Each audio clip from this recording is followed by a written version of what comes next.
My first interview this afternoon, joining me in the press center, Humpy, a very nice game, a very nice performance against Elisabeth Paehtz. We were discussing before the game that it was quite complex, but when that pawn got to d7, things were looking very good for you.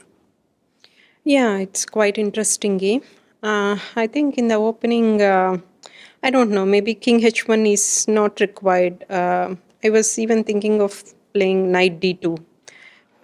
I felt that was more precise than what I played because in the game she could even take the pawn on b2. Like once I went e4, knight d2, rook b2. I want to play knight ce4. If rook b4, I would go for knight d6. But I think there is a lot of counterplay in the position.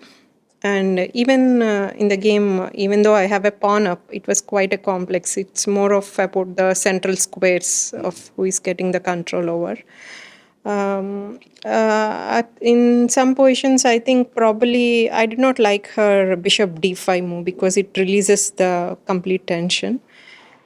Of course, she has to try knight g4, h3, and queen h4, which is not yet clear because at some moments black will get knight e5. And unless my pawn on d6 moves forward to d7, it's not clear in the position. So in the game, once I got this bishop a4, d7, I was pretty sure I was better. I think rook c2 was very important to stop rook d5, so that the activity was in control. And towards then, it was just a trick because knight e3, I could just go knight f7 and knight d8. Knight c2, bishop b3 check, and knight comes out with a check and queen. So the tactics were all for you in that position, yeah. It's favorable. I think b4 was again important to have this diagonal for the bishop. So yeah, I think once I got the position, I played precisely. From the outside, it seemed quite a clean game, except from these moments where maybe Elisabeth could have put the bishop on e5. More complicated, yeah. It was not clear. I was also playing practically, yeah. And of course, when time trouble came about, she had slightly less time than you and a difficult position to defend. True. Okay. So I expect you're obviously very happy for winning this second game in a row. You're still undefeated in the tournament. You're trailing the leader, Alexandra Kosteniuk, by 1 point. But as fate has decided, you are playing her tomorrow. And this game could easily prove to be a very important game in the tournament.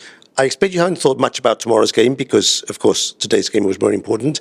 But did you, would you have signed this situation before the tournament, getting to the 10th round in second place? No, not really. I was just taking round by round. I'm not much thinking about the positions. Yeah.